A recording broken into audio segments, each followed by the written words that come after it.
guys know where the presentation is? Session 3. Yes, Oh, there we go. I hope so. There we go. Yeah. You Okay, got PowerPoint. Yeah. PowerPoint's here. You want it on this one? Yeah, that's good. You know how to go back to Yeah, I'm good. Good afternoon, everybody. And boy, am I an unlucky person following these two gentlemen here with being presenters and doing awesome jobs. And also, the last presenter on the last day, it happens to be Friday. Things couldn't get any worse than that. But anyway, thank you so much for being here. I want to mention a couple things. First off, I am filling in for a presenter who could not make it out of the U.S. due to the hurricane, and that's Ari Bixhorn, who's a colleague of mine and the vice president of marketing. And I have to tell you, if you knew how good he is of a presenter versus what you got, you wouldn't. You'd be a little disappointed. Trust me. He used to write speeches for Steve Ballmer at Microsoft. That's where he came from. So anyway, quick show of hands. How many people here are in education space? Okay, about 40%. The rest of you in the corporate world then? Is that fair? Corporate world? Can you raise your hands? Okay, very good. Appreciate that. All right, I want to start off. Should be brief here. Probably have about 10 minutes, 10, 12 minutes with y'all. And want to mention to you, my father was in the Army in the U.S. in the 50s. And just a little bit of an information story here. He was stationed in Germany, and one of the things he brought back was a set of encyclopedias when he was there. So here I am growing up. I was born in 1964. Mid-70s or so, I'm in grade school, and those encyclopedias we had, and I still remember them. They were like 4 bookshelves of these things. The bookshelves were probably 2 meters long, each one, and each encyclopedia was about that thick. They were black and white, except for the anatomy section had some color slides that you could, color plastic pages that you could flip and see different parts of the body when you layer the bones and the organs on top of that and underneath. So that's the way we got information, right? And we're talking about e-learning here, and I'm going to get to that in a second. But about 35 years later, my experience, 1991, 92, I bought my first PC. And with that came the Microsoft Encarta CDs. Does everybody remember those things? I remember putting one of those discs in the first time and looking, and I was just amazed. You could click on a musical instrument and hear the sound. You could click on a link of an animal, and all of a sudden you'd see a video. It was amazing. So then we move forward about 10 years from that. All of a sudden the web just became populated with all that same stuff. Now when you look at it today, technology has advanced so much that anybody can create content, right? There are simple-to-use tools, and I'm going to get to some applications where some case studies where people had done that. But I think the whole point is you only need to be creative. And if you can do that, you can create some very compelling material, whether it's for learning or training. And it's basically digital, it's scalable, you can push it out. You can give people choices. It's amazing. So we live in interesting times. So I'm going to have 3 case studies I'm going to share with you very quickly, and then I'm going to wrap up and just tell you a little example of me using technology for an application that pertained to me. And I'm not really a technical guy. I'm a business guy mostly. And if I was able to do it, it must be easy. That's what my conclusion was with respect to how we've advanced. Okay, so let's move forward here. New York Stock Exchange Technologies. They build complex software for the financial services industry. 2010, they had a learning problem. Basically, they had a handful of subject matter experts who were literally inundated with questions and requests for demonstrations. And how they handled things was they had a traditional classroom where everybody would come in, fly in, meet, sit down, go through these sessions. Very demanding. It was costly and it did not scale. So they realized we have to do something about this. Enter a software solution that they brought in. They were then able to record product demos. They were able to record product overviews. They were capturing their screen. the subject matter experts also were able to capture video while they're doing these product demos showing their screen captures. So it added an element of the presentations being a lot more personal. After they did that, they published these to an internal corporate YouTube, so everybody had access by way of a portal. Any electronic device, you can get to that material and you're able to see it. Basically, the employees were able to view any of this stuff on demand. They didn't need the subject matter experts as much anymore. So 3 things happened. 3 wins came out of this. Number 1, they had a time and money savings. Essentially, the travel costs were virtually eliminated. The inefficiencies were reduced. Number 2, they had a faster time of access to this knowledge. No longer had to wait weeks or months to get the subject matter expert in a room where he or she is going to train me on the material. The last thing, number 3, it led to new ad hoc or informal training. Basically, what was happening was questions were being asked, and the subject matter experts were just performing ad hoc snippets of information they were putting into small chunks of information. We talked about the chunks, the ability to learn in small chunks. That's what they were doing. And it was very simple. They were doing this at their desktop. They were pushing them out. And it was highly effective. New York Stock Exchange Technologies, that's the first case study I wanted to share. Let's go to the next one. University of Waikato in New Zealand. Now, 2009, they were looking to kind of help their students retain some of the information that they learned in the classroom.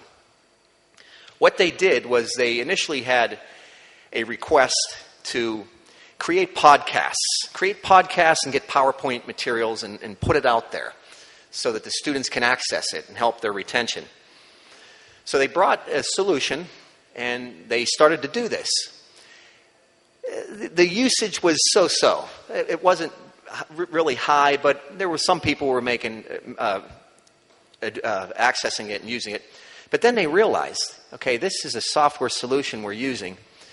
We have security cameras in the classroom. The security cameras are pointed to the front towards the lectern to make sure nobody steals anything. Let's tie those security cameras into a software solution, and now we're able to capture video. When they captured video, the usage skyrocketed. There's a human psychological factor about when we're seeing things or hearing things when we could see video there. Even if it's just a little video in the corner of the screen, if there's a human there moving around, there's just something about it. So they began publishing these things, fully recorded lectures, just putting it out there. It was kind of like the videos that were auto-posted were kind of like a Khan Academy-like site, right? Probably many people are familiar with Khan Academy. Now, the students could access these lectures. They could review any key topics whenever they wanted.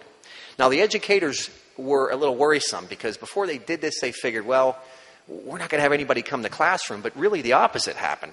Students were coming, and they had greater in-class engagement now.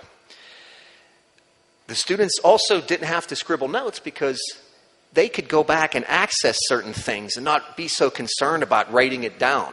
Don't know about you, but I went to college in the mid-'80s, and I would fill notebooks worth of stuff. I'd put my head down and write and continue scribbling everything I could.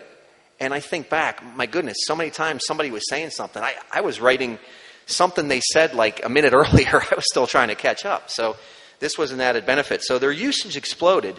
And University of Waikato is not a big school, but they found out that they were averaging like 5,000 hours of video a week that was being reviewed. Now, think about somebody that may have had questions if they had to hunt teachers down. 5,000 hours a week of time from a person to consult with a student that's coming back into the classroom. Technology handled all that. We captured it. It's out there. Now, the thing is, though, this led to a new challenge. Videos are adding up. Every class, 3 times a week, it's adding up. How do we get to what we need without sifting through? If I had 20 classes this semester, an hour long each, I can't go through 20 hours of material. Most of these solutions, these software solutions, have Google search-like capabilities that can search not only into a library, where there's maybe 20 or 50 or 600 videos, but they can go directly into the exact videos themselves to pull out material. Maybe somebody was in a class where they were talking about diabetes, and I needed to find which one did they refer to diabetes. I can go into the library, pull out the exact session, and maybe go directly to that video at the 18th minute. So these search engines exist, and the challenge, any challenge that blended learning approaches need to consider, the challenge of rediscovering specific material after its recording is highly important. So that's the second case study. A couple bullet points up here on this slide. Help students retain an information. Wakedo had this accessible, again, from any electronic device, and due to the search capabilities that they had with their solution, they were able to find relevant information quickly. Okay, let's check this out here. In 2 weeks, I'm leaving your company, and I'm taking everything I know with me. Has anybody in the corporate world ever encountered that? I see people shaking their heads. Obviously, you did. Nowadays, turnover happens so much more quickly.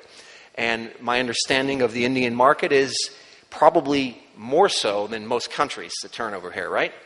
Well, the company that I represent, we had a problem here because we were formed in 2007 as a startup.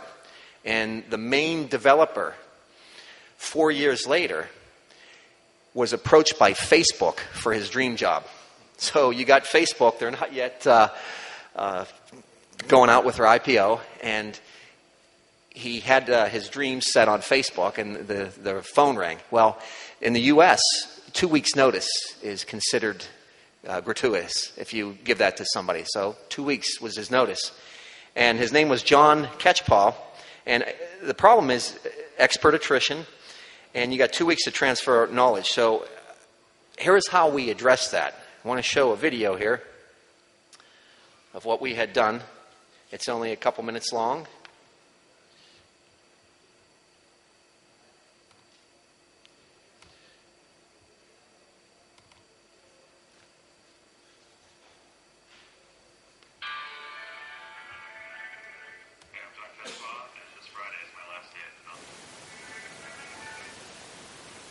We get the volume to work?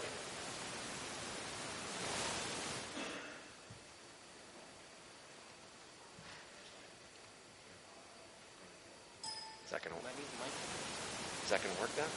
What? Okay. Well, let's see.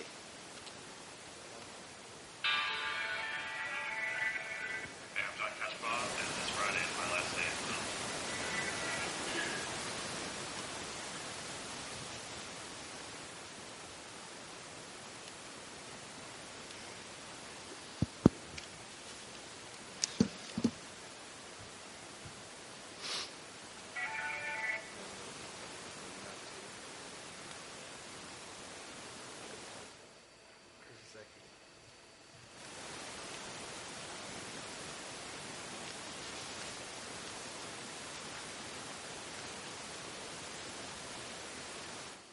Kind of running for some entertainment. So we really appreciate you staying and hanging around. We thought you want to sponsor the happy hour for us. Yeah.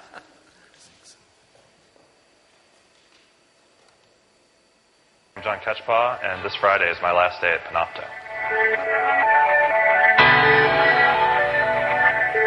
Over the past 4 years, I've been responsible for the remote recorder, our backend, and our hosted cloud. When I decided to leave, we wanted to transfer my knowledge to my successor and the other members of the team. Over the past few weeks, we've done a series of what we call brain transfer meetings, where I try to explain everything I know about the product to the team. In those meetings, we've been using the Panopto software to record whatever is on my screen and whatever I've been writing on the whiteboard.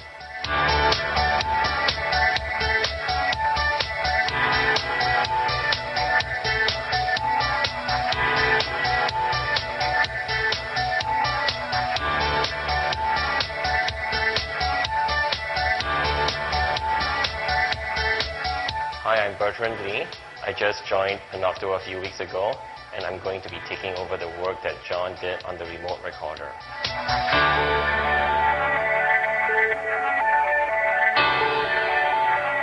During the meetings, John conveyed a lot of information in a very short period of time, and thankfully I was able to use Panopto's Pancast to review the meetings after they happened and get the most that I could out of them.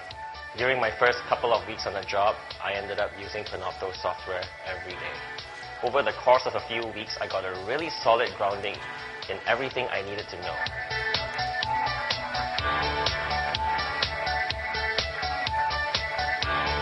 It's good to know that the intricate details of what I've been working on the past 4 years will be preserved. Thanks to this software, this has been the best ramp-up experience I've ever had.